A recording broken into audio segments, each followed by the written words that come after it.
Каро, премногу се радувам што си мој гостин.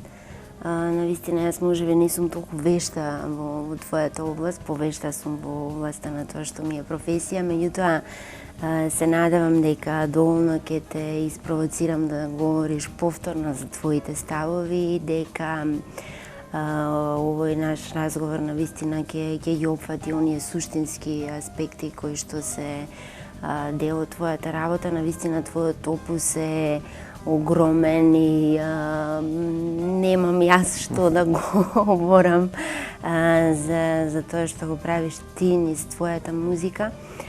Сакам да тргнеме од еден виртуоз, еден човек кој што се вика Бадерич, кој што е своевремено навистина станува збор за чудо од дете на 18 месеци свирал.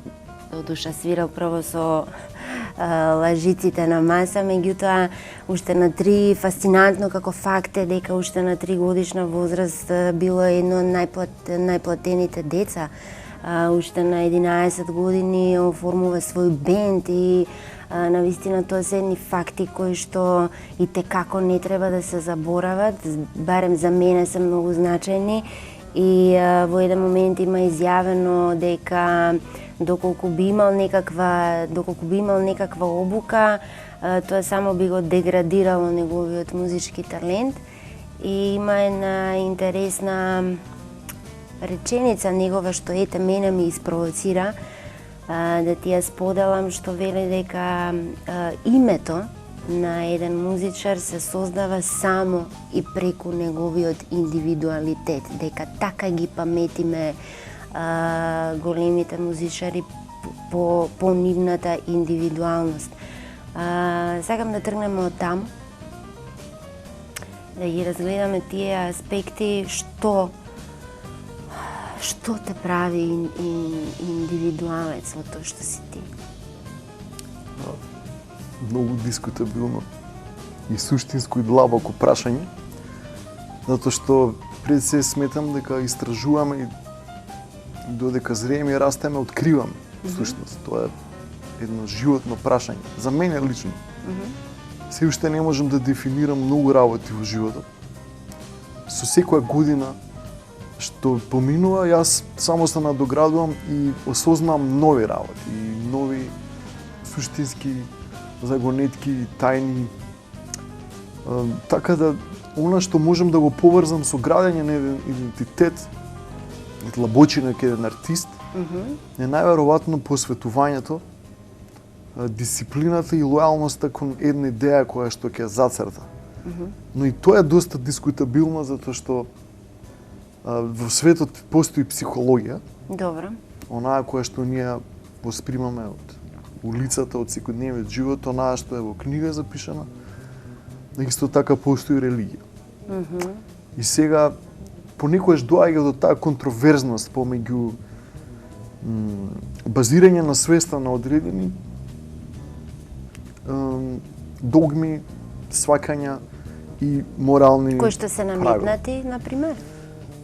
Па да, тоа е све едно испреплетено, како да кажем, премрежје кое што во општествата постои во целиот свет и колку да сакаме да се унифицираме, да се идентификуваме со некој мувмент или со некој движење, како патувате низ светот, така запознавате разноразни култури, видици и погледи, само навидум делова тоа дека ние сме слични или исти. Ако се погледне длабоко, ќе сватиме дека секој еден уникатен, со очајна потреба да биде како другиот. Затоа, например, ние ствараме идоли, земаме за пример од нечи животен пат, сакаме да ни се повтори, неговиот звезден пат, но како растеме, сваќаме дека мудроста е во тоа да го откриеме нашиот пат, а премногу малку му даваме акцент на тоа. Нешто дека ние имаме право на наш собствен пат, кој што со многу работа, труд и верба и дисциплина и љубов можеме да го изодиме. И тоа не значи дека тој пат ќе биде ист како нечи друг пат. Затоа јас не го разбирам концептот на зборот успех, бидејќи за некој тоа што успех, за друг не. ali ние се трудиме да имаме еден универзално сватен успех. Може би за мене не е успех тоа за тебе. Добро, да. Генерално да, така се сваќа. Нели мислиш дека во еден момент има опасност од оној збор што го нарече идолизација на одредени виртуози од овој тип, како што го спомнав Бадерич, бидејќи знаеш, на крајот на вистина треба да останеш свој и во еден момент идолот да го оставиш на страна, тој само да остане дел од твоите ставови и да ги украдеш од него, и како се краде, во таа смисла, да ги украдеш од него најдобрите, најубавите особини на оној фанатизам во професијата, на таа дисциплина, волја, љубов и така натаму. Па кога веќе го споменуваме Бадерич, за тие што не го знаат, тоа е де факто идол на една цела нова генерација тапанари во светот и перкусионисти. Да. Бидејќи тоа е секако еден од првите пионири на пласирање на виртуозност во мера во која што денеска најверојатно не е достигната или едва некој може да му се приближи. Тоа е се уште така и со некои од моите идоли од поновата генерација, да речеме, кои што имат 57-8 години. И самиот Дейв Векал и Вини Калујута, кои што важат за негови наследници, го кажуваат тоа, дека одредени рудименти, одреден вокабулар кој што го користел, отколку да е сватлив, може да се направи транскрипција со нотен запис, сепак технички и се уште не достижно. А таа предиспозиција физичка и ментална, и таа спремност за колку сати треба да се посвети за да се навежба нешто, да се констатира, е индивидуално. Значи, не може секој човек со исто сати исти резултат да добие. Се разбира. Со исто сати вложен. Така е во секоја професија, да. Али црнците Добро. Дефинитивно не беа толку истакнати. Може би Бадерич беше еден од тие кои што не сакајки во таа ера на расизам во Америка изби како number one, што не значи дека не. Но не можам само да го мерам успехот по одредена техника или некој скилс или некоја брзина или воодушевувачки бравуросни моменти, бидејќи еден артист, уметник треба да се цени по многу други атрибути. Не пишани правила. Колку е тоа инвестирано од душата, од филинг, од некои други фактори клучни кои што се за да се изгради еден стил. Значи, денеска се можете да изимитирате, но најгениалниот фраер е веројатно тој што го смислил тоа како концепт и метод по кој што се водат другите наредни генерации. Така да тие се пионирите на тоа. И сега кога го спомна Дейв Векал, исто важи за еден, јас колку што сум го слушала на YouTube, се разбира, меѓутоа читав едно интервју со него, Гаро, и морам да ти кажам дека, знаеш, го прашуваат, добро, после сиве овие години, како,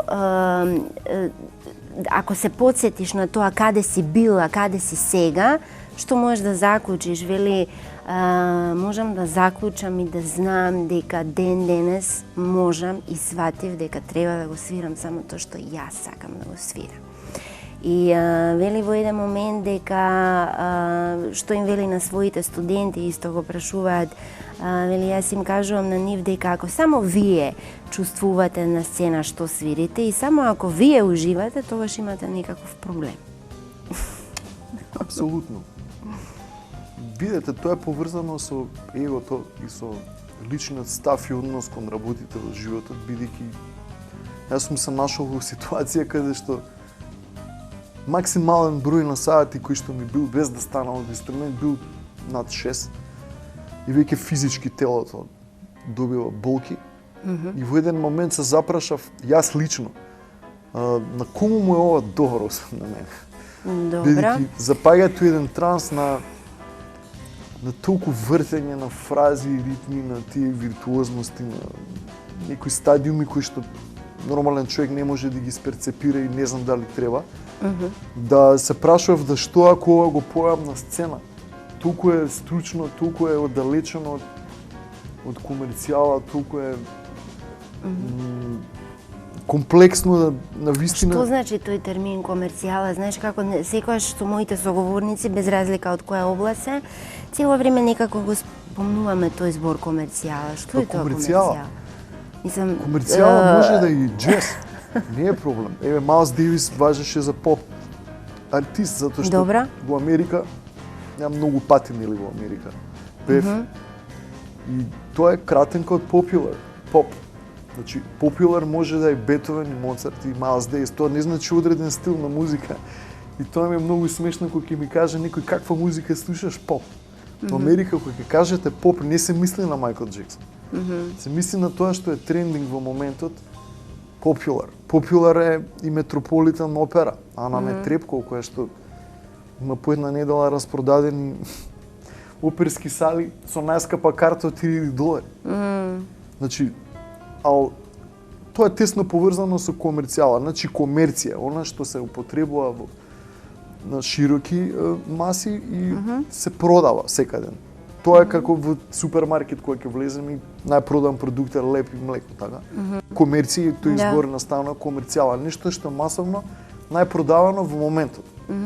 И нешто што е најмасовно најпродавано во моментот се едноставни мелодии, хармонии и ритми. И така јас правам споредба со што е комерцијално, што не. Тоа не значи дека уметниците не свират пред полни сали или глумците или тако, Тоа само сакам да кажам еден стереотип кој што ние го користиме. Тенденциозно за да издвоиме онаа содржајна уметност од онаа која што тенденциозно се создава за да оствари поголем профит и самите уметници не го кријат тоа. Јас сум работел комерцијална музика, но сум се трудел да внесам дух, еден жар, што повеќе можам содржина и длабочина и знаење во тоа, за да некако вешто се имплементира она што е академско знаење, но во форма на она што би можел секој да го полесно прифати. И таквите проекти, за жал или среќа, наши достигна доста голем успех, но она што Дейв Векл сака да го каже, ја имав таа чест да го запознам 2007 година.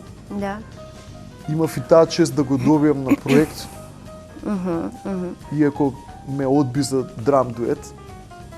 Ми рече, my drum company does not allow to share drum chair with other drummers. Јас му реков, добре, јас сум пианист. Ја тој го студирав паралелно и сум композитор. Ќе ти испратам една композиција да ја снимиш тогаш. Во 7-8 минути беше. Доста рехармонизација. И од тогаш останаме во контакт. 2011 го сретнав во Осло. И сега пред некој ден беше во Скопје.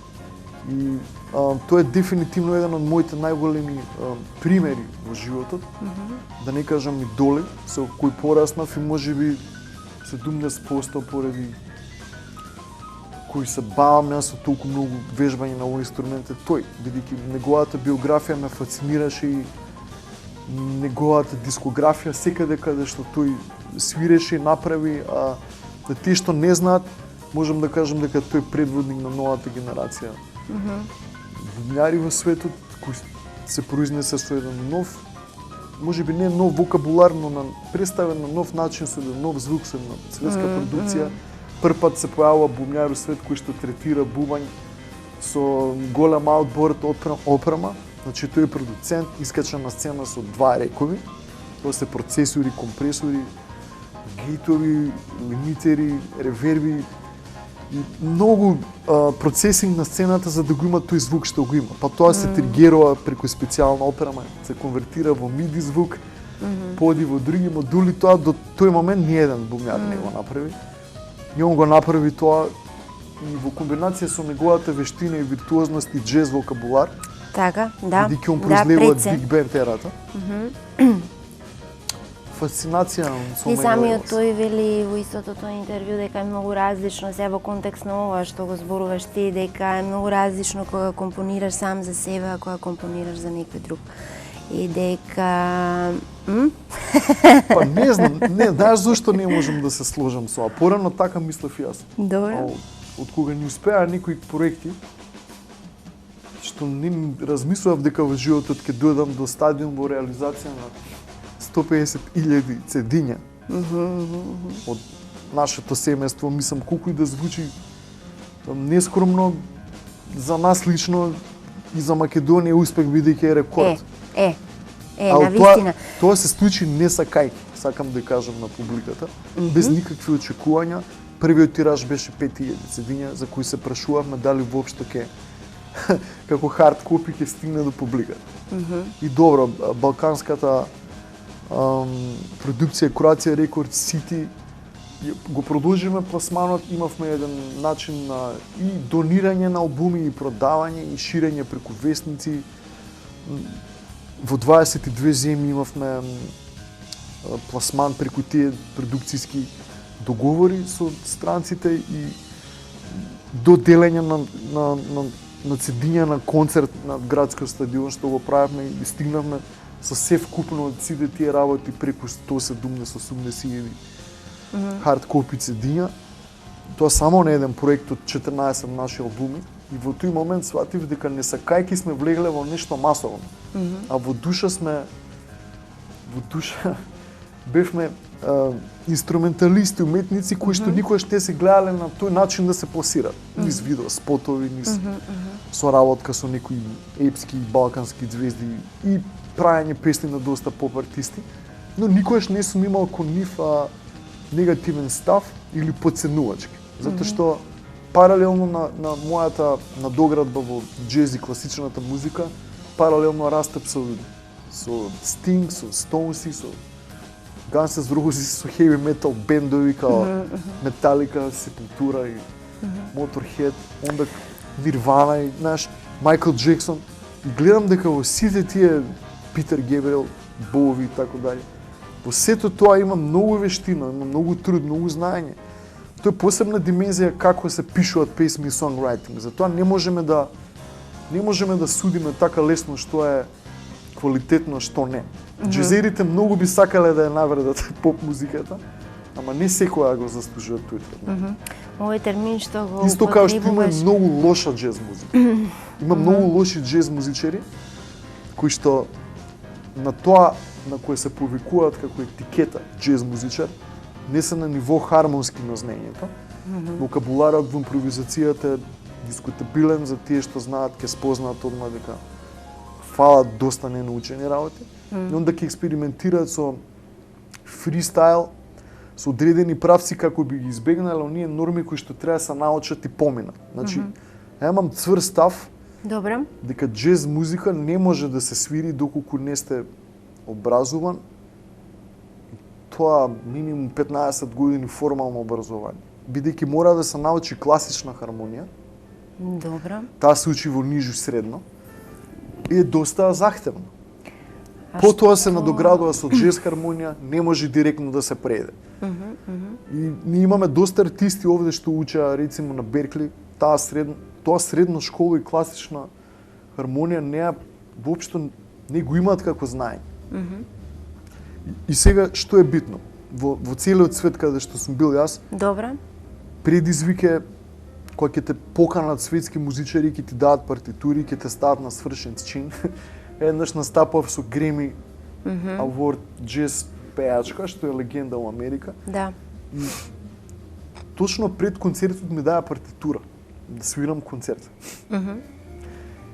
А всушност ја толку ја барав незе со брат ми за да настапувам со незе, да она што е таа легенда настапува со сите светски артисти, има 13 албуми за Blue Note Records, настапувано со повеќето мои идоли, од Майлс Дейвис до Кени Вернер и не знам кој, кога си ти во Њујорк, пошто таму се случуваше тоа, и кога си толку дрзок да побараш да настапуваш со голема легенда, они обавезно ќе ти го дадат најтешкиот програмен материјал, бидејќи они имат една друга култура. Кога си помлад, кога си понеискусен, кога си не си светски од тој калибар признат и кога сакаш да се мериш, изузетно остро ќе ти се постават во критериуми. И ако го исполниш тоа барање, онда можеш да бидеш дел од нивното друштво и да бидеш поканет во понатамошни соработи. Јасно, на неколку пати го спомна Майлс Дейвис, самиот тој кажува дека само 20% е таа партитура, тие ноти, а 80% е на тој што ги свири тие ноти. Така што, знаеш, мене ми е многу интересно она што ние и во нашата професија го нарекуваме чувство, да се има чувство за нештата. Самиот Бонзо Тапанарот на Лед Цепелин е, еве ти знаеш повеќе, е познат по таа техника свирење по чувство. Самиот тој исто така го потврдува тој факт дека треба да бидеш свој, треба да останеш свој, дека... Добро, неговата биографија е доста трагична, мислам, умира на вистина безсмислено, по мене. После концерт така беше каде што испил 40 чаши. Па наводно во базен. Како и да е. Навистина има еден трагичен крај, меѓутоа не треба да се заборави она што тој го вовел како техника и неговиот пристап и начин, нели? Па да, тоа е една школа рокери кои што веќе се дистанцираат од джез, Dixieland и бибап ерата, затоа што се носат од филингот на стејдж. Тоа е рок-н-рол, тоа е гласна музика, тоа е многу храбар подвиг, помешан со разноразни наркотици, пороци, тоа е чувство кое што се добива како фидбек од самата публика, еуфорија. Тоа се други емоции, тоа не може да се транскрибира, не може да се повтори. Најобичен ритм другачие звучи у таа атмосфера, во таа околина, во таа еуфорија. И тие што се во публика и на сцената. Тоа се уникатни личности, тоа не е кој било, тоа не е повторливо, но јас го барам Бонзо, секој си има своја уникатност. Добро. И сега тоа е она дискочи што викат американците get out of the shoes. Значи дискочиш од кондурите на тиот кој си учел.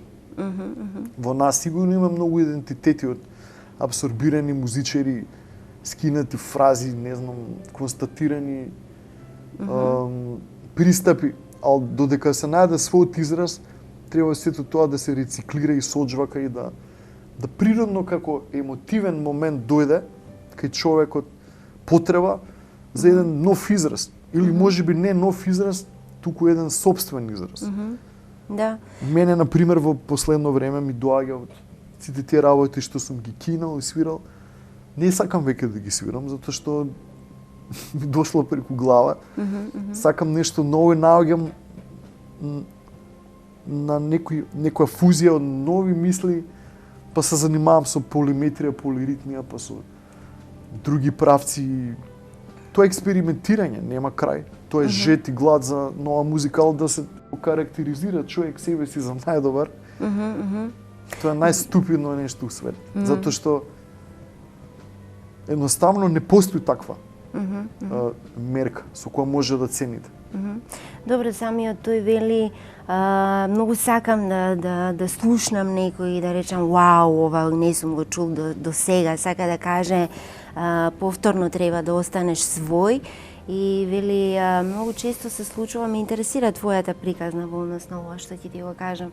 Многу често вели се случува да налеташ на зид од тули, да речеш еве сега ќе одам до крај и да сватиш дека ќе заврши нештото катастрофално. Кога се случуваат тие моменти во твојата работа? Па ја не сум незадоволен од музичкиот вокабулар затоа што тоа е поврзано со очекувањата. Добро. Со егото, со што очекуваш дека треба да ти се случи. Ја не очекувам. Значи ја не ми сонував дека ќе свирам на концерти и дека треба да ме пишува во весник и дека ќе давам интервјуа во животот, ќе ми има на CD, на плакати. Едноставно тоа е пошминкерски, холивудски начин на размислување, кога као дете гледаш некој дол, сакаме I wanna be star, I wanna be singer, не знам што. Ја тој пристап го немав. Може би татко ми е заслужен за тоа, пошто многу брзо низ оперира од еуфоријата. Одев со Леви Сол на фатив 3 турнеи кои што беа подолги од 50 на концерти. Секој ден, секој втор ден во нов град. Ја не разбирав. Знаев, гледам многу публика, ми се приспиваше многу рано, околу 11 сат. Гледав новинари, ми беше тоа нормално. Тоа го работи татко ми и после тоа идеме у хотел или одиме дома. И тек после кога се запишав во музичко, сватив дека тоа е некоја уствари приказна, не секојдневна. Што не сакајќи сум ја соджвакал како секојдневна. И можда тоа ми помогнало да јас вистински се занимавам со музика од љубов и од страст. Оноку колку што ми треба, онака како што ме влече. Без некои посебни калкулации и проекции за што тоа треба јас да фасцинирам некој или што треба да кажат. И затоа многу не би советувал на луѓето да судат Добро. и да дават етикети. А ние го имаме тоа во нашата природа? Еве, спомена неколку пати што е тоа што треба да се створи како идентитет, оригиналност, да се надминат тие светски мајстори. Па и не мора да се надминат. Знаеш, ако не можеш, не е страшно, ако живееш во тоа што разбира го правиш. дека не. Се разбира дека Ако не. ти убаво да си фан, мене ми убаво да сум фан. Ја многу често свирам работи од моите идоли, можам да ги отстранам, не сакам. Мене ми прави смисла на животот, јас сум љубител на се што сум примил. И ми е убаво кога слушам туја плоча и туја CD. Тоа ми е мене убавината во животот. Ако ми го одземеш тоа, и само јас да бидам тој number one и само мои албуми да поставам на планетата и никој друг да не при концерти, тоа е толку тажно и безсмислено да Мацо отидов во екстрема. Да. Самата помисла е веќе надвор од да нормалот. А тоа со ѕидот, секој од нас не идува до ѕидот затоа што ѕид постои, а тој ѕид не се створи од Како се створи ձидот? Па прво треба да се анализираме Дали самите го створивме или некој не го створи, знаеш, многу е дискутабилно тоа кој и на неколку пати спомена Гаром, извини, морам да те прекинам, не сакајки, еден термин не сакајки. Знаеш, тоа за нас како публика звучи навистина многу искрено од твоја страна, бидејќи како што кажав, јас гледајќи го вашиот сајт се изгуби во државите, весниците и концертите и така натаму, навистина станува збор за еден огромен опус. Сакам да кажам, тој термин не сакајки навистина звучи многу искрено од твоја страна, меѓутоа мислам дека се должи токму на тоа што го кажа на почеток, голема дисциплина, и труд, и љубов, и волја, така што, нели? Како да го доближам тоа чувство? Ја немам деца, ал веројатно кога една мајка има бебе, она нема изговор што све ќе направи за да го гај и чува и детето, ако треба ќе го даде животот за него. Значи ја така сум си ја сватил музиката, не дека некој ме терал, него ми се родила таква љубов да дисциплината беше неизбежна, дури при груп збор. Тоа е едно секојдневно дружење многу сати со инструментот.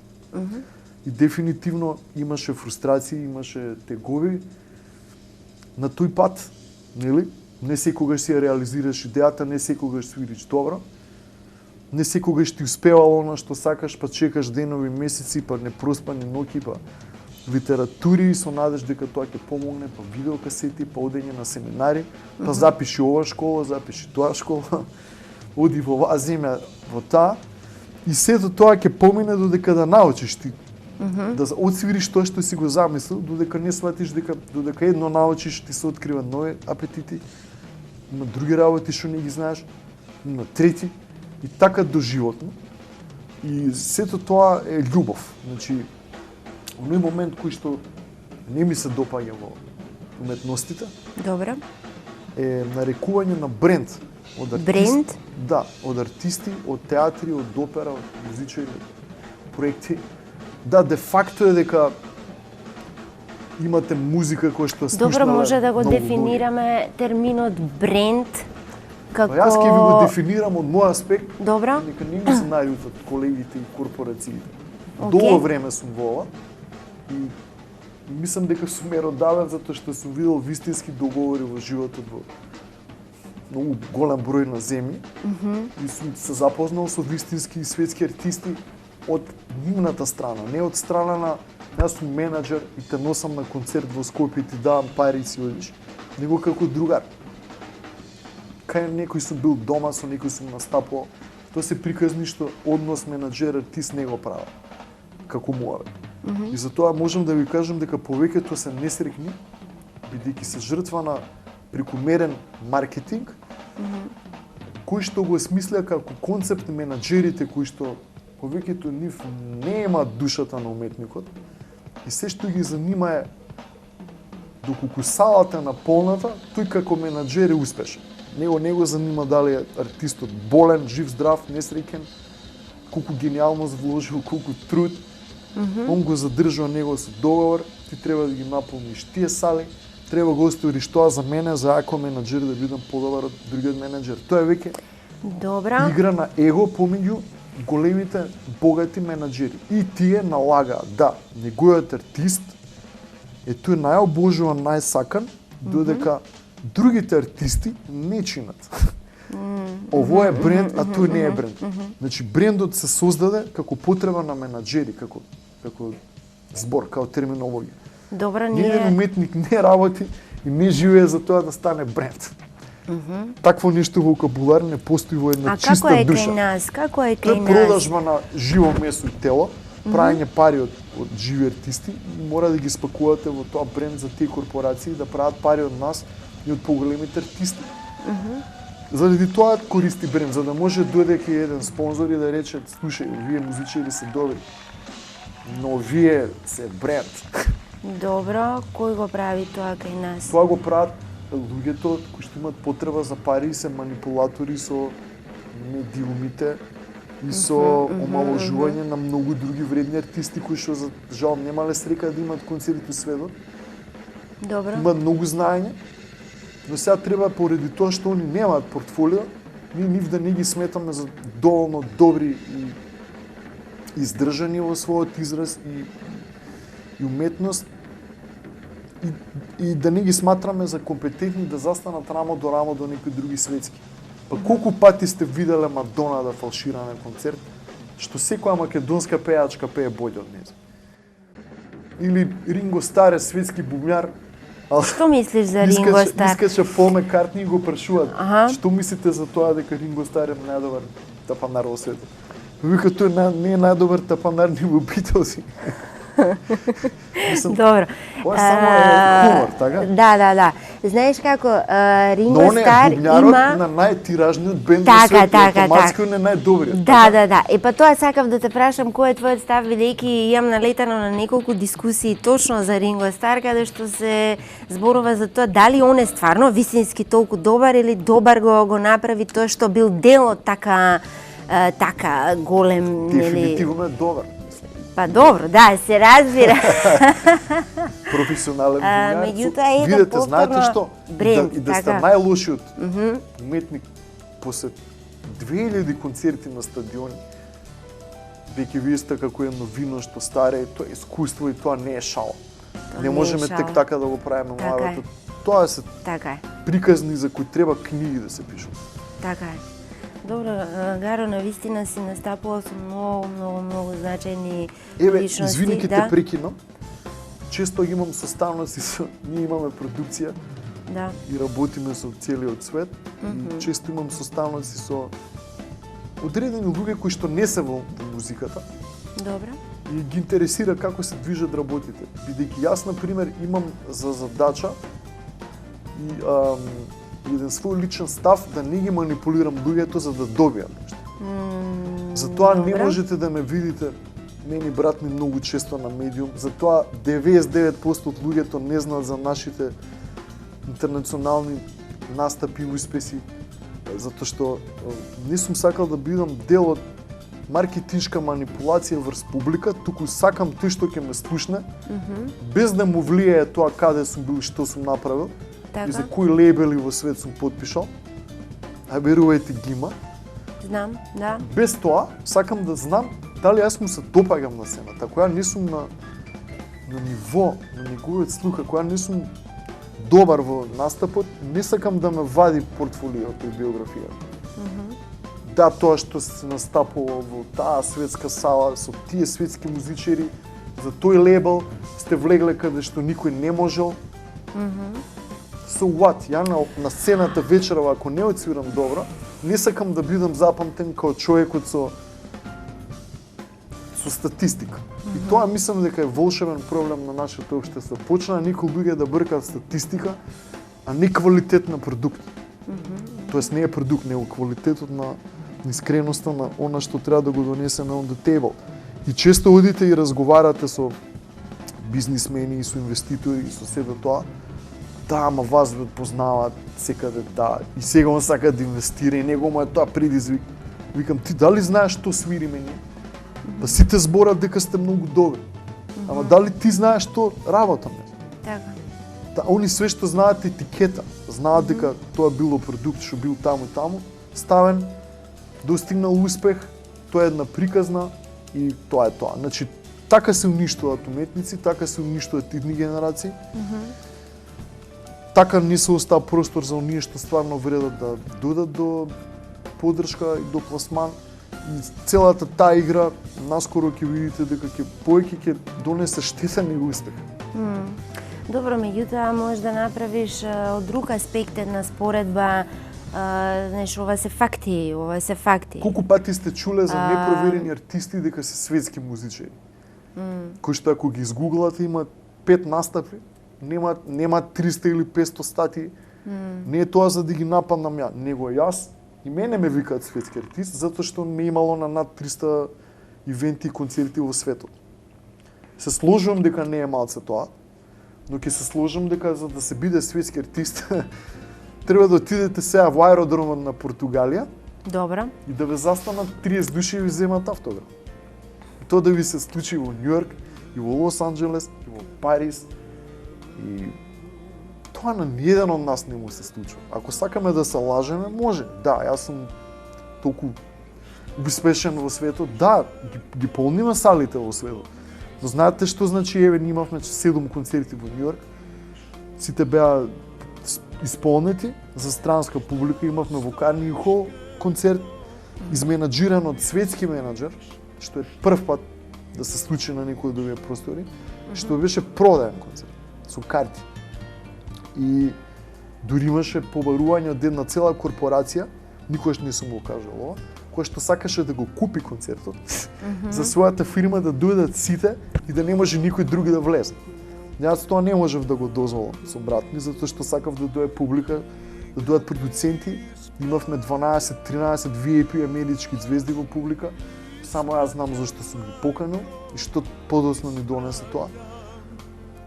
И ако некој го гледа таквиот успех, ќе рече да, вие сте светски успешен, но во тој Карнеги Хол има 3 концерти дневно од септември до јуни. И тоа се стотици концерти, полни, скоро полни. Дали се сите тие светски? Значи не се мери така успехот, не се мери тоа колку си популарен. Твоето дело, каков импакт ќе остави, колку ќе се имплементира во научно-образовните сфери, во уметноста, во издадена книга, како едукатор, како човек што држи воркшопи. Значи, тоа го правиме во науката, колку ќе донесеш ново нешто во свирењето, да не биде клише веќе чуено. Значи, ако оставиш таков светски трак, тогаш веќе можеш да разговараш за такви. Као што има легендарни улоги на некои филмски актери, кои што се школа за многу актери, тоа е нешто светски. Значи, јас би сакал да ми се случи тоа, но со само настапување на сите светски фестивали и појавување, нека говори над историјата. Добро. Што ти носи? Не е во ред тоа, затоа што треба да ги научиме наредните генерации стварно да стигнат некој врвот. Како можеш да научиш некој да стигне да до врвот? Искрени. Знаеш како? Да бидат искрени. Јас отидов во Азија, имав интервју на телевизија и Добра. исто така. Вие сте соработувале со продуцентот на Майкл Джексон, со овој, со музичарите на Стинг, со тој артист светски, со овој, сте свирале таму и ваму, вау, цел свет ве знае. И одите во странска држава на медиум кај што никој не ве знае, и сега вие треба да се сложите со фолирањето, или да кажете реално дека сте имале среќа 2-3 пати на стапите во Европа поеднаш. И тоа било да, на исто цена со неколку светски, Добро. Може би поради нив сте имале срека да свирите во сала што има неколку илјади, така? Бидејќи Швајцарија кој ме знал мене. 4000 луѓе на сцена, сум настапал пред Роло Мидон, тој е наш идол, светски музичар, кој што ни аплодирал после концертот. Позади нас на сцената стоеше.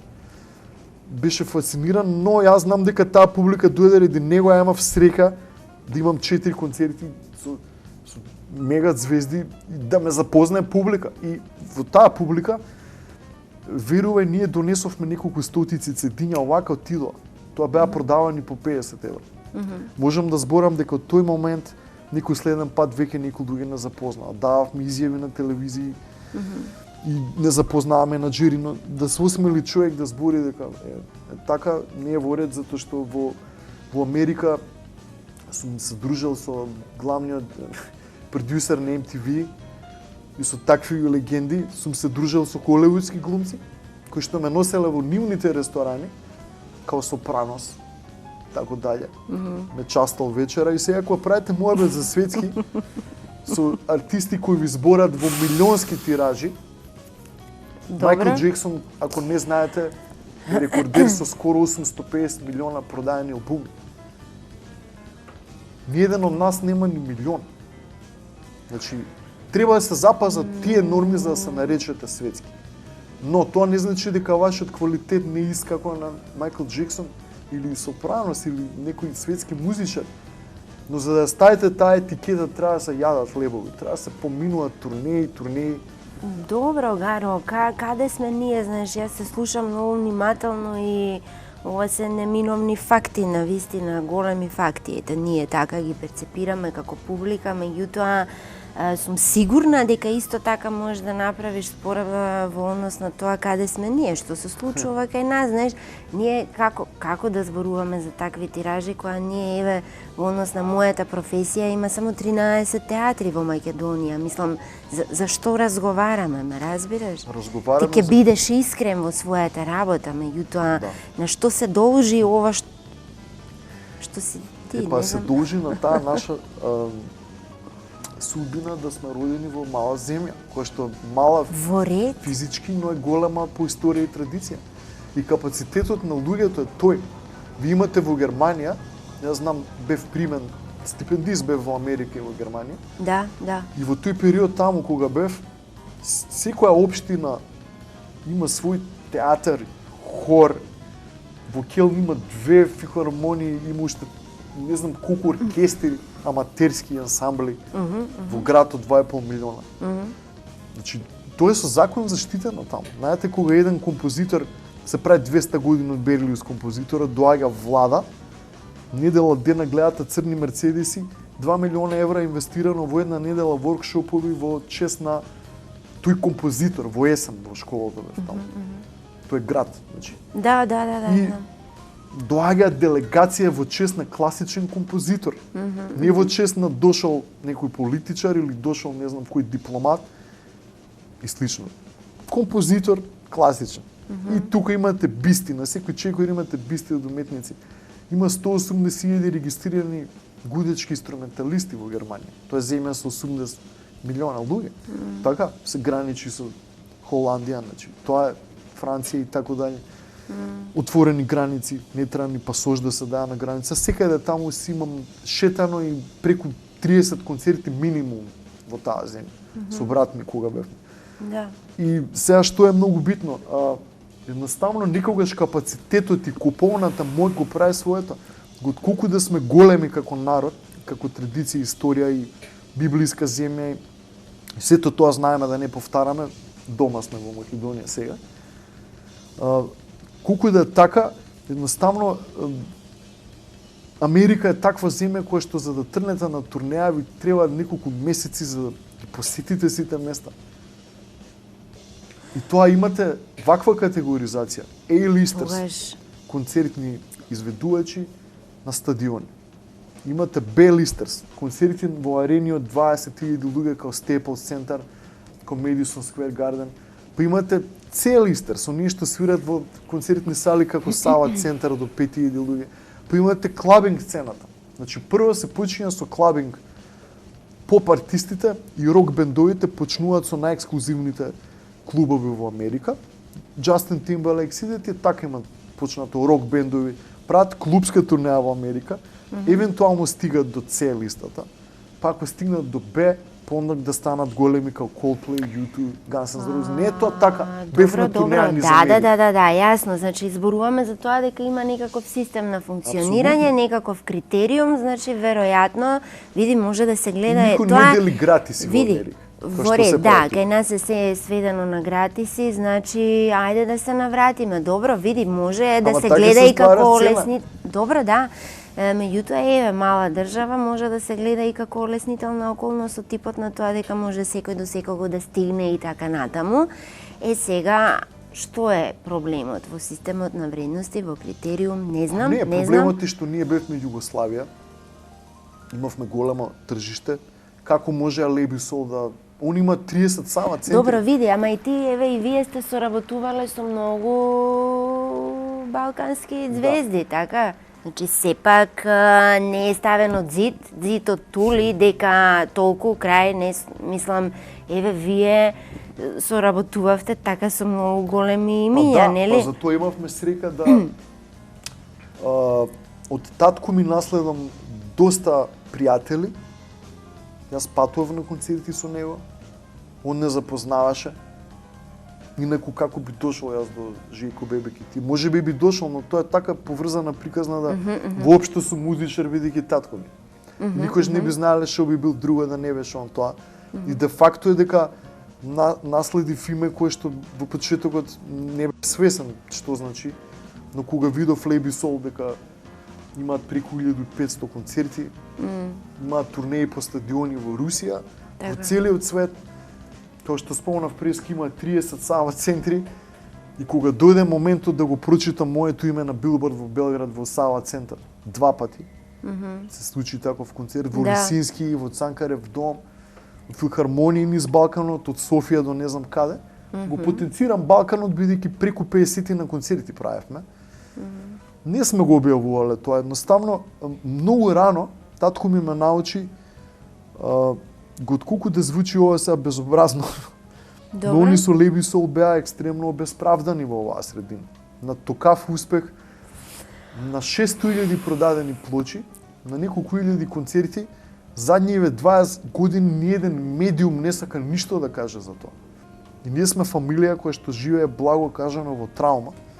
И ние и Владко Стефановски, со кој се дружиме, и решивме да настапуваме во странство без да објавуваме, бидејќи ни се случи чувство типот дека имаат одбранен механизам луѓето од конкуренцијата и медиумите и не сакат ништо да говорат за тоа 20 години и допушти една цела генерација да не знае ништо за тоа.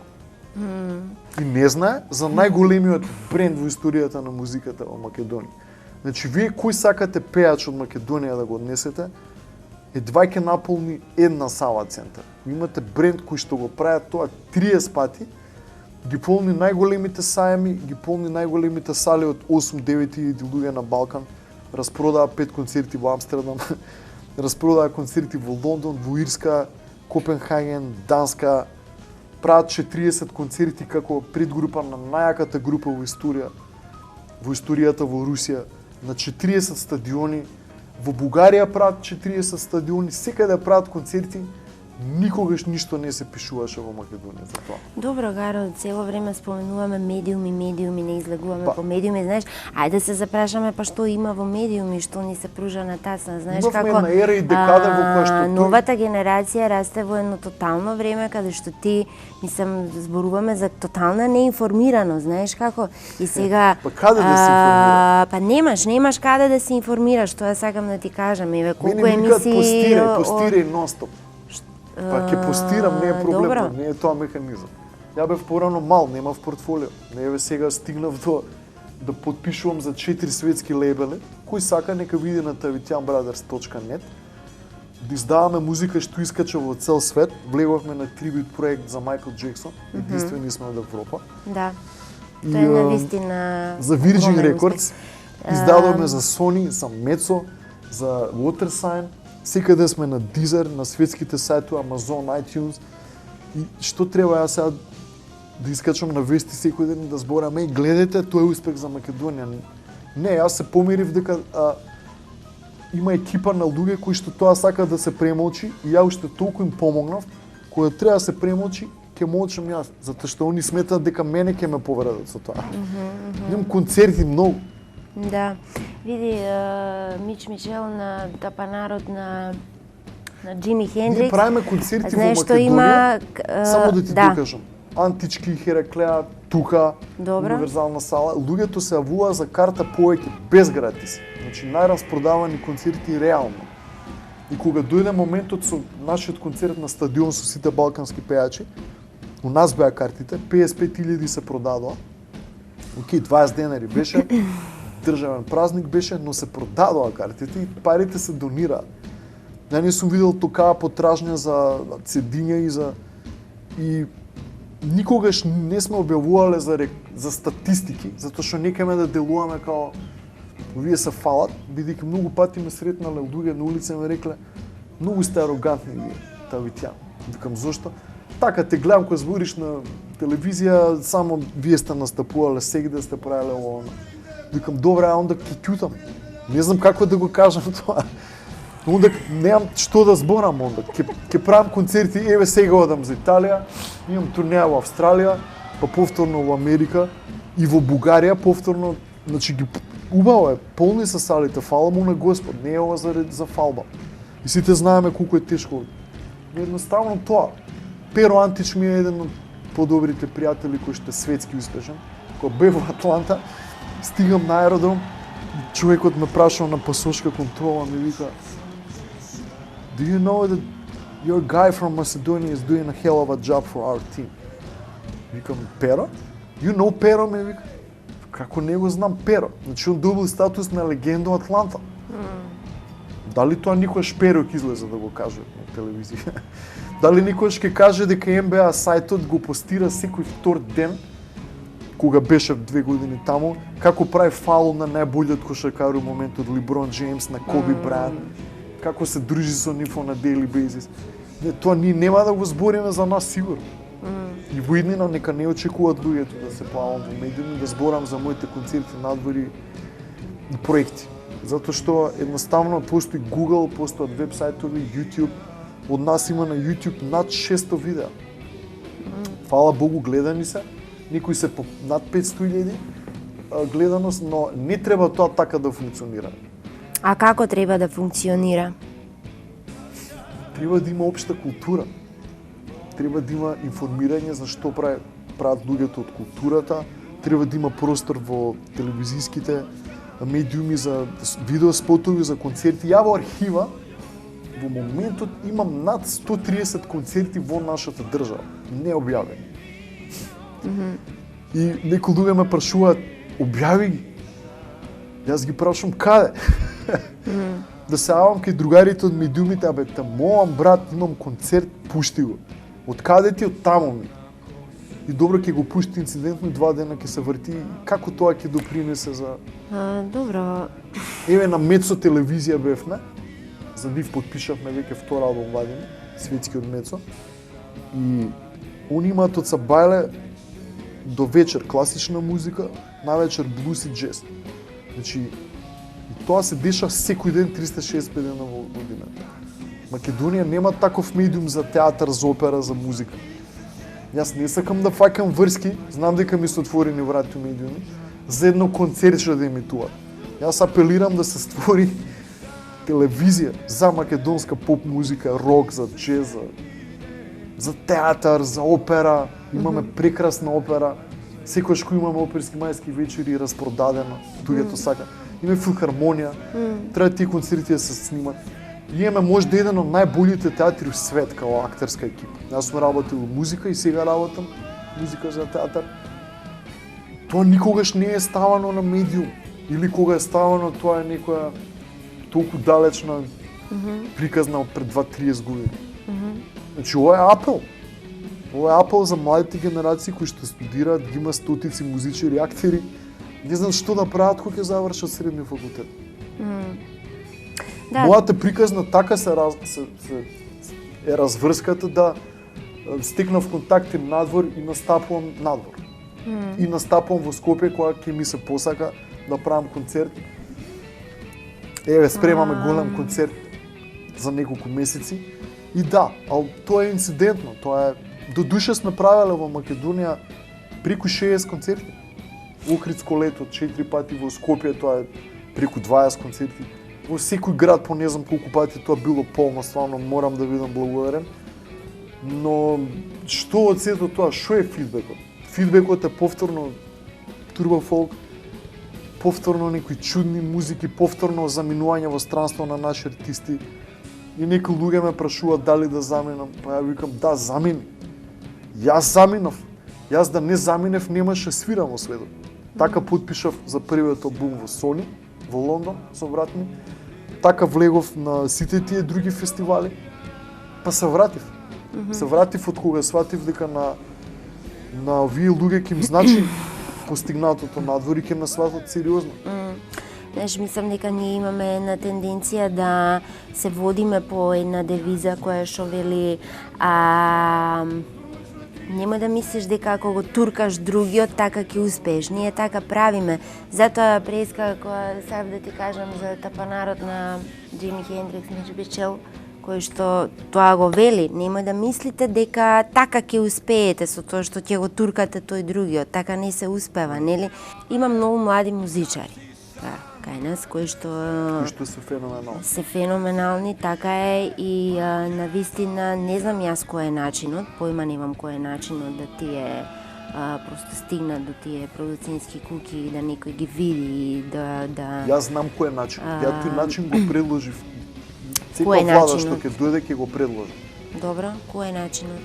Кога сте држава и премиер и министар за култура, добро, имате таква моќ со тие билатерални односи сред. Јас го знам ова бидејќи јас знам политичари од друга земја што ме пречекувале градоначалници и слично. Знам дека све ова е ново на публиката. И кога вие дискутирате со тие луѓе, они се како спремни да направат средба со вашите лидери, исто како што знаат да привлечат финансиски инвестиции, да донесуваат фабрики, да прават некои интересни други проекти од 100, 200, 300, 500 милиони долари, гасификации, не знам, секакви работи. Така и може да се потпише соработка помеѓу 2, 3 и 10 земји. Така може да се направи еден маркетинг план на земјата, подпомогната со буџетот од најбогатите корпорации во земјата и со буџетот на државата. Тоа ќе се изгласа на собрание, ќе се рече оваа година дали се слагате вие на седница да инвестираме 5 или 10 милиона во култура. И ќе речат зошто? Затоа што тоа е идентитетот на народот, затоа што тоа е она кој говори за земјата и привлекува инвестиции и туризам. Отколку тоа да ви звучи банално, верувајте заради еден Новак Џоковиќ Србија е светска земја во моментот. На Евровизија победија и не знам што, ја знаат. Веќе не се прашуваат каде се наоѓа Србија. Туку сите светски глумци доаѓаат на неговите такмици. Од Вирџин газдата му стана најдобар другар, што е еден од најбогати луѓе во свет. И он ги собра богатите и што направи пред неколку години? Успеа да донира 2,5 милиона евра од богатите кои што ги наред ги натера за сиромашни и болни во Србија да донират. Собра на една VIP забава 2,5 милиона евра. Еден Новак Џоковиќ. Замислите отиде политичар со цел државен буџет, со цела држава на грб и цела моќ да говори во името на тоа. Сите продукции во светот, јас ако сакат, ќе ги спојам со менаџерите на најдобрите продукции во свет, кои што се спремни за пари да отворат тунел, мост за нашите млади артисти, актери, музичари, пејачи, да ги пласираат на медиум, на најбитни фестивали, на најбитни радиостаници, на најбитни вестници и магазини. Само се потпише еден договор, ќе го имате пласманот. Нема да се мачиме веќе како што ја одам стотици авионски летови, па закаснат авион, па не знам менаџери, па знаеш, без никаква заштита. Мене можело што било ми се деси на пат. Еднаш за малце ќе ме киднапираа во Германија. Не е битно, ова е long story. А ако ќе отидете како држава пратен, ќе успее тоа. Еве, ја можам да направам состанок со Live Nation и со Sony, И со многу продуценти кои што ќе ви обезбедат за одредена сума 10 топ бендови да свират во светот турнеја. Државата треба да се служи да рече да, овие се македонски артисти кои што се репрезент бренд, нека пробаат, нека видат, у полни сали ќе се појават. Ако е тоа толку добро, ќе ги земаат сами. Видите како? Ќе потпишат за лейбелот, ќе издадат музика за нив. Јас седев со менаџерот, не смеам јавно го зборам, на MTV. Јас го прашав како да дојдеме до MTV. Значи ова ќе го скратиме. Не мора. Вика Да.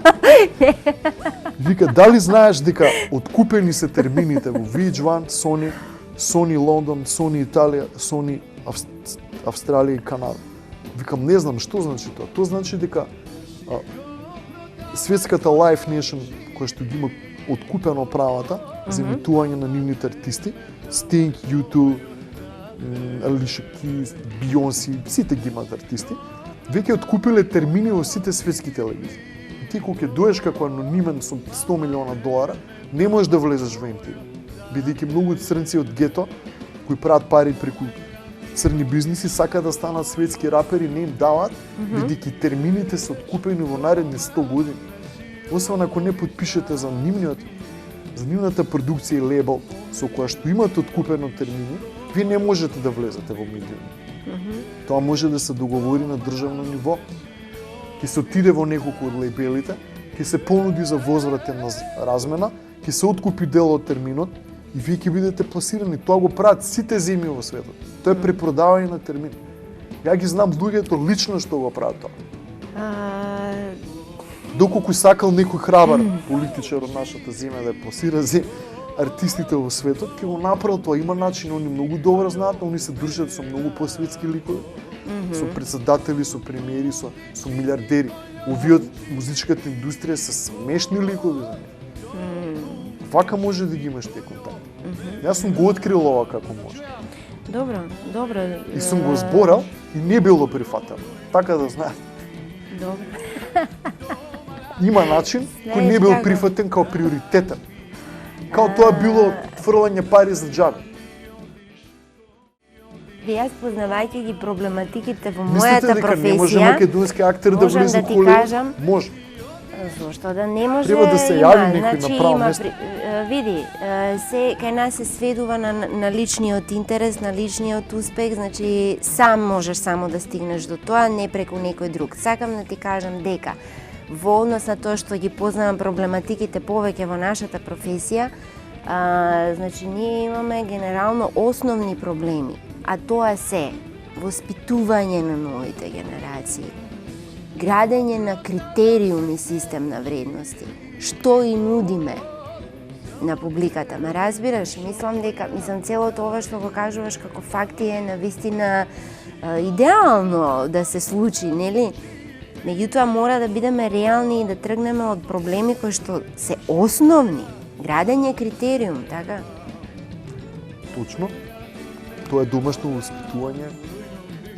И не мислам дека еден медиум треба да го воспитува детето. Не дај Боже ако спаднало до тоа ниво. Не дај Боже, така е. Секако треба да имаме. И ние сме патриархално општество. Јас сметам дека сме едни од повоспитаните во светот. Секаде каде што сум бил, можам да изгледам оваа нација која е една топ 10 во свет по интелект и начин на резонирање и итрина. Не сме ние. Итрината, мислам. Ние сме многу паметни. Само немаме добри услови. Тоа е проблем. А тие услови ги немаме поради поедини личности што ги земаа сите пари за себе, не размислува за остатокот од другите генерации. Толку е просто, ја можам да филозофирам сега овде, ал не сакам бидејќи толку е проста штетата направена. Еве на пример CNN милиони сме платиле за да имаме Amazing Macedonia видео, што го поздравам тоа бидејќи кога бев во не знам која земја. Добра. Седев во хотел, лежав на кревет пред концерт, палам CNN, гледам Македонија. И луѓето ме прашуваат од екипава, од продуцентите што ме викнаа на концерт. И викат Македонија, гледаме на телевизија. Да, викам, фала Богу некој да знае више од кај сме. Иначе таква една реклама е добра, но кога некој сватил дека треба да се дадат толку милиони за реклама, онда може да го свати истото тоа дека може да инвестира милиони во пласманна Така, македонска музика у свет. Јас можам да ти кажам за актерите кај нас Ќе ви што кажам за имале Ерменија, пошто сум бил таму и почесен граѓанин сум на Ереван и ми дадоа титули, признани и национални уметници, не знам што. Не очекувам. Таму сум бил 2 пати у живот, никад не сум се нарекол ерменец, македонец се нарекол, али ти испоштувале луѓето некој далечен корен, четврто колено сме стари скопени, ама ете презимето и окей, да направат чест. Јас сум кажал, јас сум од тука. И они не очекуваат дека ќе се провратам, нели? Но она што е многу интересно, они имаат во Њујорк такво лоби во Америка. Они се 8 милиона од диаспората, 2,5 милиона ерменци, се едни од најаките во Холивуд. Холивудските филмови, студија се ними. Имаат многу пари, имаат многу златари, имаат светски глумци, Андреа Гасијан, тенисерот, Шер, четврт најбогат човек у свет ерменец. И они што прават? Они взимат Карнеги Хол, Медисон Сквер Гарден, и го закупуваат за недела дена, викат светски актери, светски пејачи и глумци, и прават вечери на ерменска музика. И тоа е вака фул, доаѓаат светска елита да видат што тоа ерменците имат. Ете како со милиони, може у Њујорк Таймс да ти има и цел свет да брои за тебе една недела. Имаат здружение се вика HBO, што има не знам колку милиони годишно само за промоција на ерменците вон Ерменија. Можете на сајт да ги видите, hbu.org. Добро. Значи, они се организирале така, тоа е мала земја од 4 милиона. Не е тоа некоја земја како Русија. Значи, тоа е малце поголема земја од Македонија, главниот град е колку Белград и тоа е све. И се граничат со Азербеџан, Иран, Грузија, а они се библиска земја од 301 година. Прва нација што прифаќа христијанство у свет. Од таму почнува апостолската црква ствари. И има многу легенди за они се библиска земја. И во времето на Исус постојат и така. И сега они разбираат дека се после геноцидот од турците врз ерменците, дека животот им стана тежок, финансиски, економски, се до тоа. И разбираат дека нив им треба да се пробијат во свет. Тие што се разбегале на времето, останале, направиле фамилии, успеале во светот и се обединуваат и сакаат да се докажат, така. Еве, ние сме некој нешто и прават концерти и го плаќаат тоа. Зошто тоа Македонија да не го? Јас можам да ти кажам еден факт. Ние имаме пари, само не сме ги дали на во тие нашата сфери. професија, сите актери кај нас кои што направиле интернационална кариера се должи само на самите нив и на никој друг. Така што, да, знаеш и ти самиот, така што кај нас, знаеш, тоа ќе се поздрави како успех, меѓутоа се должи на твоите лични контакти, на јас да се решам, еве, како теа, да си купам како се вика, авионски билети, да одам да шетам по театарски фестивали, да запознавам луѓе и така сам го правиш тоа. Па знаеш? да. Ма еве, татко Што? ме научи мене, и он го прави тоа. Некои контакти што имаме од Балканот, од надвор, сме спојувале луѓе да идат да прават концерти, да прават соработи, дуети. Тоа треба да се прави, ако некој актер има контакти у странство, треба да помогне на другиот, ако може, да го предложи. А тоа што ти го збориш, ја, например, зошто не се секирам многу кога ќе ме прашат луѓе на улица, бевте таму, да, и пак не објавив. Викам, нормално, не сум јас Тито, која правеше на времето државни посети и Тито у вашем граду у Скопје и сега треба да има на вести. Као не сум толку битен сега за општеството, да сум правил концерт у Италија. Така? Добро. Некој што ги занима се пристрасни кон мене и као ај молим те објавувајте да се дозна. Сега го разбирам тоа, ние сме другари, комши, не знам, можеби е фан на она што го правиме или не знам што, па он сега сматра дека треба сите да знаат. Не секој го занима уметност и култура. И тоа го научив овие години у И Македонија. не треба да го знаеш. Дека има луѓе што се многу рамнодушни, ми фаца ми рекле, па што ако си успешен, мен не ми значи ништо тоа. Ја тоа го прифатив. Океј, нека не ти значи и не треба да ти. Се разбира дека треба да го прифатиш, затоа што, знаеш, во неколку емисии сум го кажала тоа, не може секој да слуша класична музика, не може секој да гледа представи, и тоа е во ред.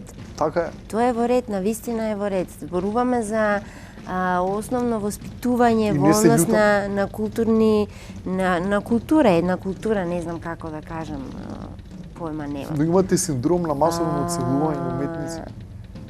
Се Имаме разбира. 50 Се успешни музичари разбира. во свет. Се разбира. Само музичари, така и од нашата фела има на вистина. Не е ова критика кон публика. Ова е критика кон она што сакам сега да го напоменам. Кога одите во странство често, вие свакате дека за вашата држава многу малце се знае или се знае лошо. И тоа како да го смениме? Како да ги натераме тие богаташи да дојдат овде да инвестираат во економија, култура и образование? Мора со некој филм, музика, со некој политички подвиг, со некој спорт. Еве прваци сме у ракомет. Тоа ќе боде очи у свет, така ќе речете, бе, онаа Македонија не е за запоставување. Дај да видиме што можеме да направиме, да инвестираме во некој хотел, во туризам, во некоја гранка фабрика, производство на патики, да направиме некој лейбл музички, може ќе трне, може ќе носиме диџеј, може ќе правиме филмови, ќе снимаме во Охрид, не знам. Значи, да ги примамиш да дозна дека Македонија е убаво место. Ја тоа го размислувам често кога сум надвор, бидејќи не знам. И не потпаѓате на манипулацијата на политичарите. Македонија библиска, стара, ancient земја. Тоа е вистина, но таа вистина не ја знаат луѓе. Знаете уште колку треба да работиме да го дознаат тоа, они знаат кој се во кризата, знаат дека сме сега познати по политички немири инциденти, ми стигаат мейлови од светски артисти со предупредување од Австралија и Шведска кои што им стигаат нив од government, пошто се они VIP, да не доаѓаат у Македонија. Ако сакате ќе ги објавам дека тука е небезбедно и слично. Такви писма стигаат за Македонија. Што треба да направиме ние сега за да искочиме од тоа? Имаме многу работа. Затоа ви кажувам дека јас не се занесувам, јас сум меден од многу музичари овде, стотици.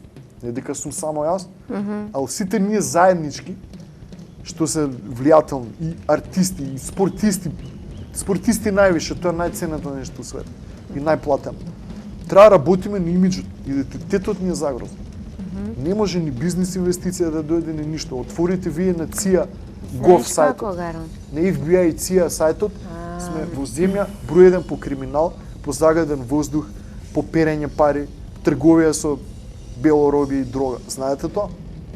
Ако го одам надвор разговарам со менаџери и продуценти, ми го изнесуваат на нос тоа, за да ми ја спуштат цената. Ако бараш ти толку и толку илјади евра, он сака да каже, ама во Македонија не ви се добри работите, така? Знаеш, со други зборови, као биди среќен што ти правам турнеа. И кога ќе види дека ти си секаде застапен во светот, го менува муаветот, не може веќе да манипулира со, бидејќи бизнисмен е тоа. Прво ќе проба вака, кога ќе покажеш забиките цени поише. Значи, треба да знаете дека тој свет има такви работи и заради тоа го зборам ова, за не се доведеме во состојба да сакаат сите да си одат, треба да свесно да сакаме земјата, да не ги запоставуваме тие што вредат. Нема ние да живееме вечно. Може секој од нас да се разболи, да нема, не дај Боже. Ете, не дај Боже, мислам се случи, ја нема ЕСМА, со илјадници концерти. Бренд беше светски, ете тоа што го збориме бренд. Го нема Маџиров, кој што настапуваше секаде. Тоше го нема. Значи, еден куп други, да не набројам, значи, малце остануваат амбасадори, а нови не се стварат.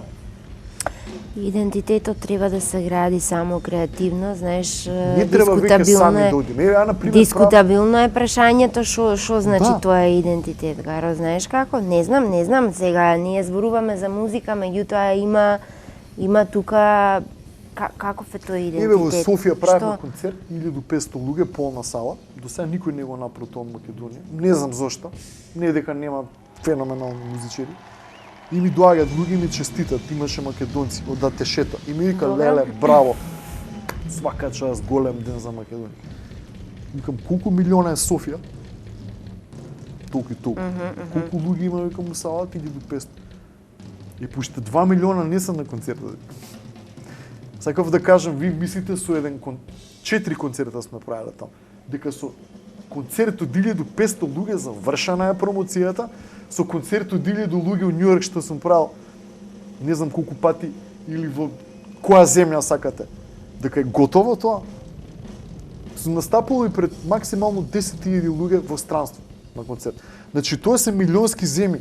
Франција е 76 милиона луѓе и вие кои имате концерт во 1000 души сала, што е епски успех за некој артист од овде. Пак цела Франција не чула и не дознала за тоа. Некој портал, некој 5-6 интервјуа на медиуми, да ќе ти има во некоја рубрика после вести нешто. Кој видел, кој не видел. Ја ако ги соберам ти интервјуа на мојот сајт виде, неколку стотици имам ја архива тоа. Од секаде во светот, но тоа е мал импакт за светот.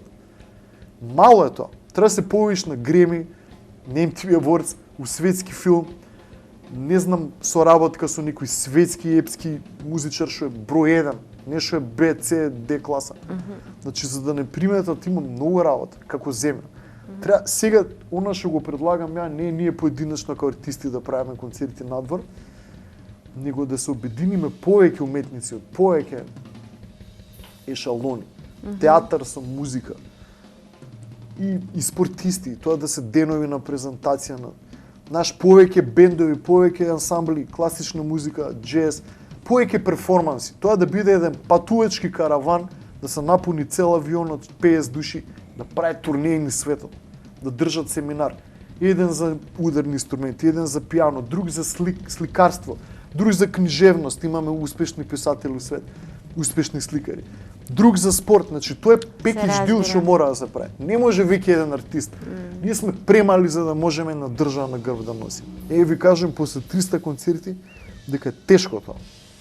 Ако сакате вистински ефект, Никола Маџиров е еден од најдобрите поети, светски, секаде признат у свет, никој не го знае. Да не зборувам за мојата генерација дека никој не го познава, за помладите веќе да не дискутираме, не го познаваат. Гоце Смилевски исто така. Значи, тотално сме неинформирани, тоа сакам да кажам. така. Значи, добро, Гаро, убаво мислам, знаеш како сите овие Ама факти. добро, еве, јас ќе ги поздравам сите вака. Јас ќе им кажам јавно, Добро. окей, се сложувам да немаме спорт, уметност и култура. Аха, Еве, подпишувам дека од денеска не треба да го има тоа. добро. И така сите имаме продукција на страна, работиме милион работи. Во ред, мислам, ќе настапувам и ќе продолжам со по 50 концерти во светот. И не е проблем. И какво ќе биде општество? Ме занима. Баш ме занима. Значи, треба да дадем, имаме 5000 дипломирани музичари, а имаме вработено само 50 во филхармонија и уште 180 во опера. Свака час што ги вработим. Другите 4000, а другите глумци. Кој е решението? Мене ме занима, еве, вака ја не би сакал да сум премиер у моментот. Немам појма, знаеш, еве најавуваат како се вика развивање на Треба сите независниот, си идеме доживотно да алтернативниот си одат театар. сите. А за ова не знам, навистина не знам. Или нека се затвори кадарот музички, од денеска нема факултет, нема ФДУ, нема млади спорт. Пријатно. Нема, зашто? Затоа што не знаеме што да правиме. Имаме одвишок таленти, немаме кај ги вработи. Одвишок таленти. Па стварно, Добро звучило. па таленти сме, овде има многу добри. Да. Јас се грижам за еднината одвишок, на знаеш другите, како. не можем егоистично за мене да гледам. Мислам, ја можам, ал не се осекам добро, едноставно осекам дека општество стана малце несреќно. Сакав многу повеќе да отвориме и други теми, да поразговараме за джез музиката кај нас. Сакав да ми кажеш за крај како ти се бориш за сите овие факти што ги кажа ти, што ти превземаш околу Па во сето Македонија прв джез концерт што се случил, во голема сала е групата на татко ми Парамецу ми од нас не научи Да. дека треба да го работиме тоа како да сме попстарс, а тоа е инструментална, виртуозна, тешка музика за слушање. И ние сме први што го доведовме до ниво на наградување на такви албуми, до тие тиражени инструментални продавања, CD-ња, издавања надворнистите и до полнење на сали. До ден денеска нема джез артист што полни сали, освен ние. Но што плативме за сметка на тоа? Ја не ги критикувам моите колеги, они го направат тоа што мора и колку што има можности и услови. И ние истото тоа го направивме. Но и тоа е партизанска борба од нивна страна. Ние вложивме многу живот и финансии кои што ги правев на друг начин. Јас имав студио и уште имам студио, со кој работев аранжмани, реклами, продукција, музика за филмови, се вкупно искочиле 400 парчи. И повеќе. Тоа не било, тоа било минимум 500.000 до 2.000 евра платено. Одедно. Ние бевме толку храбри да инвестираме многу пари во джез кариерата. Првите концерти кои што ги правевме не ни беа платени. Во Америка имам оставено со брат ми над $45,000, работни дозволи, изнемување сали, изнемување на инструменти, на разглас, на продуценти, на екипа што ќе прави маркетинг, па сето тоа да биде легално, авионски карти. На фестивали сум одел само да ме слушнат на аудиции кај што сум си ги плакал само авионските карти. Сум се враќал, сум си викал добро, сум инвестирал сега пари, дали ќе ме викнат некогаш пак. Тоа беше многу од една страна работа за да ги инвестираш на друга. Добро, секој треба само ова да го прави, не знам што сакаш да ми кажеш. Некои спонзори помага. Сакав да кажам дека ако работите фокусирано, да речеме што не се слагам јас со пласманот на джезот. Ако еден артист настапува во клубови секоја вечер, како планира да му дојде публиката на концерт? И како планира спонзорите да го гледат него како бренд кој што треба да донеса маса народ, за да дојде до поголеми пари, а треба да дојде до поголеми пари за неговата виртуозност и уметност, дојде до поголем пласман, до нов проект со подобри гости, подобра продукција, поскапо студио. Тоа е еден круг, сайкл, без пари не може да обмислиме. Да, ама прво тој джез музичар не настапува по клубови, по кои клубови да настапува? За кај нас зборуваме? Секаде во светот, во Њујорк, за кај нас себе, знаеш колку има од другите градови млади музичари кои што се навистина добри и каде на кои врати они да тропнат, каде да свират. Каде што ќе биде без карта и гратис за да дојде публика. И така ја научивме публиката дека најголемата уметност што најтешко да се навежба и научи, дека треба да биде гратис. Мене еднаш Владко Стефановски ми дојде на концерт, правев промоција во АРМ на пред 11 години на мој албум и тоа беше промоција со настап. Во АРМ ќе правиме. И он дојде и гледа полна сала и јас на сите им дал по еден примерок CD кој што чини 10 евра дигипак во Sony печатен. Значи, размислете дека сум подарил 500 CD од 10 евра. Тоа е како да подариш колку пари. И плюс бесплатен влез. И он тоа кога го види ми вика. Не знам. Добро, вие цел живот работите, учите, патувате. Никад не сте имале, вика, гратис концерт, а вечерва, вика, одлучи, па викам промоција, не е, викам класичен концерт. Само решив, викам, 5-6 песни да отсвирам, да има еден коктел. И па вика, ово свет не може да се случи. Сега кој ќе го купи CD-то на другиот музичар кој ти го дадеш без пари и кој твојата карта е без пари. Фактички го учиш популацијата дека твоето инвестирање во студии надвор, $1000, инвестирање во инструменти, во студио, во знаење, во жртвување од животот, дека нема цена. Значи, ја имам дел од опремата што кошта колку стан во студио и кога ќе треба да снимаме една песна, треба да ја дам гратис, така. Тоа се случувало. Исто така, школувањето во странство и сатите посветени вежбање нема цена што може да се опишат, за да тој еден ти се јави и ти рече дај ми карта, важи бе, ќе ти дадам. Ама во душата си ме повредил, не финансиски. Затоа што немаш појма колку пари и време инвестирано да доеме до таа концертна сала. Да, се слагам со тебе за се, Гарор, не знам што да ти реплицирам на ова, бидејќи знам дека истото многу се луѓе ќе случува и речат, во ама театар. тебе ти е лесно. И сега Не ми е лесно. добро, да, се слагам со тебе апсолутно. Затоа реков не знам што да ти реплицирам на тоа, на тие гратиси давања, бидејќи истото се случува и кај нас во театар. Поп-артистите, сите во Македонија што сте виделе дека прават концерт Борис Трајковски, тоа е 90%, 80% поделена карта. Тоа го прават од престиж За затоа што концертот на Стинг има гратиси? не знам. Не верувам. Добро. Да, се надевам, знаеш како. Хавалом не дават гратиси никогаш. Да. Нема потреба за светски бренд гратис, секој сака да купи карта. Се разбира дека секој сака да купи, проблемот е што не може секој да купи карта затоа што навистина многу брзо се распродадоа картите и сум сигурна дека нема да отидат многу луѓе на Знаете кои што што ми се им е случи? вистински Мора да идол. ви кажам, Ме разбираш, на- тие нема да да. бидат на концертот. На камбек Нема да турнејата бидат. на Леби Сол има 16 концерти низ Југославија и 3 Сава центри беа поред. И јас бев на некои концерти на турнејата. Има Спенс дворана, 8.000 луѓе, во Бања Лука 8.000, тука има 2 сајама, распродадена турнеја. Карта 20 евра до 30, нема поевтин. Значи, 4.000 луѓе во Сава центар, од ден на вечер Леби Сол, рачунете, камоле од 3. Плюс тоа се спонзори, тоа се епски состојби што не може секој ги направи. И му викам на Абалон Бован и Полкан Даниел, викам карта, викам за вечерва сакам да гледам. Нема карта, човече. Нема гратис, вика, за Леби Сол не може. Да. Не постои, вика, се Јасно. продадоа и ми даде бекстејдж пас. Јас како син на еден од оформувачите и композитор на 10 песни од бендот, со бекстејдж пас влегов. Нема карта за седење, значи едноставно кога имате бендови како од тој тип, да не правам муабет за Стинг, нема шанси. Луѓето се срамат у Европа да поварат гратис. Са знам дека пак ќе биде одговорот, ама се нема пари, скапо е.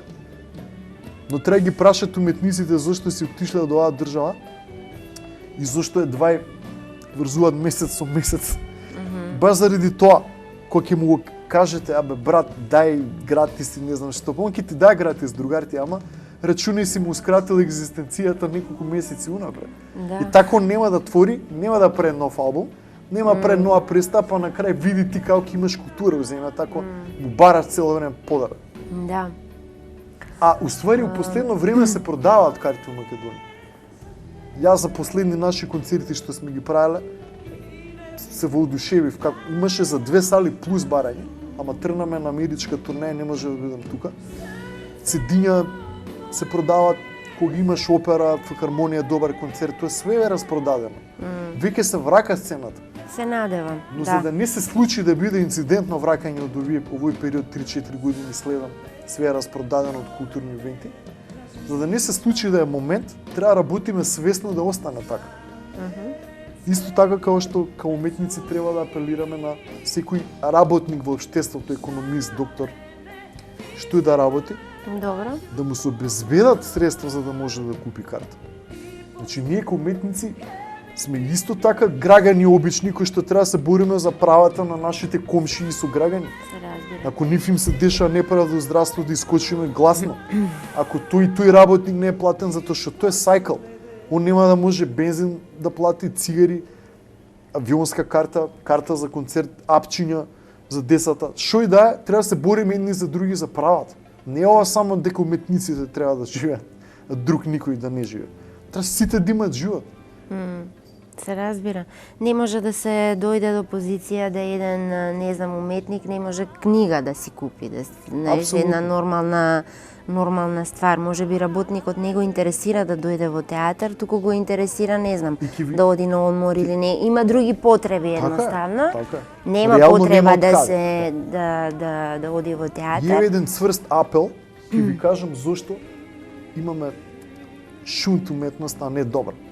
Затоа што самите спонзори сакаат да биде така. Не е ни менаџерот крив, ни тој што ги носи турбофок пејачи. Добро. Тој што ги добро. носи Аца Лукас, веруј ми, од утре ќе го донесе чикорија, ако знае дека тој спонзор ќе му ги даде истите 30.000 евра. И таа публика дојде. Добро, Самиот спонзор ти прави.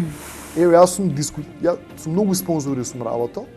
Многу години, 15-20 години. Значи многу инвестиции се дешавале за проекти. И точно знам дел од нив која психологија имат и сакам да ги искарам јавно. Заради нив нема култура и уметност, затоа што они бркат статистика. Они бркат да им се продават пијалоците, бркат да има по секоја цена публика без разлика кој артист ќе дојде. И он тика не ми доаѓа, молам те, со тој проект. Да, дојди ми со тој ви е тој проект, ги имате сите балкански пејачи, еве ви пари колку треба. Значи он ти прави со самото тоа, ти веќе да не работиш уметност, пошто он како богат не ќе да го даде правецот на граѓанинот од кој ги зима парите. И уште се лакоми за уште пари, И заради самото тоа, и за да го има профитот и од тој него концерт, по секоја цена ќе те натера да се скомерциализираш под ниво на не комерцијална, него на уште поглупа музика од најглупата што постои. Само за да има некаков профит на крајот денот за менаџерите на билетара, на корпорациите, најмалку е битен музичарите и уметности. Ама на тие концерти има многу публика, да. Па има публика затоа што со редовно овакво освежување на публиката ги воспитувате, само тоа да го слушаат. Тоест треба многу наназад да се вратиме, не знам што ќе им се случи, што ќе се случи на таа публика, која одеднаш ќе кажеш дека Цеца веќе не доаѓа, дека не знам кој, не им ги знам имињата. Ја не викам да не доаѓа Цеца. Ја викам паралелно на Цеца да се финансираат други проекти. Не мора да се финансираат, само нека се отворат медиумите. Нека се отворат 2 телевизии за музика. Со самата таа популарност на артистите, веруеме. Да, се надевам дека тоа ќе се случи. Ќе се продаваат концертите сами. Луѓето сакаат добра музика. Да, се надевам дека тоа ќе се случи, дека ние немаме домашен поп веќе, она што е популар забавна музика. Па да, може да направиме една анкета кој слуша македонска музика, ќе видиш дека навистина. Јас сум автор на преку 50 поп песни што се некои од нив големи хитови, што сите ги знаат. Тоа не сум го потенцирал од мојата кариера и затоа ме додатно жал дека и таквите артисти кои што би поп, нели популар, веќе не е популар. Да. Значи овде се сите бранши некако стагнирани само затоа што нема канал спроводник, медиум кој што ќе зрачи во етер. Ја ви гарантирам едно убаво девојче да се појави што знае да пее, какви што ги има сега. Со 5-6 спота толку фанови ќе собере и ако има медиумска поддршка за неколку месеца концерт прави. Народот овде се докажа на турнеите низ Македонија. Јас сум бил на турнеја со цела естрада. Саш да ми кажеш дека до сега не се појавиле? Се појавиле. Па? Но кога се појавиле имало медиуми и затоа ги полнеле салите. Како може Каролина редовно да има полни концерти? Она се појави време кој имаше медиуми и беше прва и сите сакаат. Сега за да се случи нова Каролина, треба да има исто толку многу медиуми. Сега нова, не може нова да се случи, сакам да кажам да се дае шанса на млади, нели треба да дое нова генерација музичари. Не може вечно ние да бидеме, треба да дое помлад. И сега тој помлад кој ќе дојде, неговиот фантастичен глас и музика, за да дојде до изражање треба да има како да ја чуе публиката. Еве гледам на интернет, има една пејачка, да не именувам, млада е, веќе има 40.000 фоловерс на Инстаграм, илјадници фанови, не знам колку илјади гледаност. Знаеш, на такво девојче малци фали еден стимул, еден ветер во грб, еден медиум, неколку спотови и ќе имаш полна сала. Значи имаме такви артисти што може с убава културна музика, ете да не биде екстремен джез некој што не е слушливо. Веќе и тоа го немам. Немаме ни поп индустрија више. Чудно. Опасно. Вас во театарот ви се најпродавани представи комедија. Не мора да значи, имаме и представи кои што не се толку комерцијални, а сепак полнат овде работеа европски големи режисери. Знам, бев гледал. Во овој театар, така што види, да, тоа е навистина дискутабилна тема, знаеш, во театар, меѓутоа да. Ќе се сложам со тебе, Гаро, можеме уште 2 часа вака, ама за нека веќе и од рефлекторите претопло ни станува, мора да завршиме. Да ви кажам, ја ретко прифакам интервјуа и не додов тука да правам маркетинг на нашата работа, него додов да споделам информација што искрено се надевам ќе допре на вистински начин до некој. Добра. За да не биде дека не било кажано од некој поискусен. Значи ова е апел. Ни добивам, ни губам нешто со интервју, едноставно одвој време само за да искрено се надевам во разумот. Многу разумни луѓе знам држава. И едва чекам да дојдат они на сцена и политичка и музичка и театарска. Ова на нив им го кажам, на тие мокни луѓе што знам дека се разбираат како треба да го воспоставиме редот во државата. Да. Сме запознали сите во нашата професија такви луѓе. Се надевам дека ќе биде така. но и ние самите треба да вложиме нешто во тоа, така што Гаро, фала ти. Јас се надевам дека покрај толку многу интервјуа што имаш дадено, дека кажа овде работи кои што до сега не си ги кажал, не знам. Ама се надевам дека ќе допре таму каде што треба. Фала ти многу.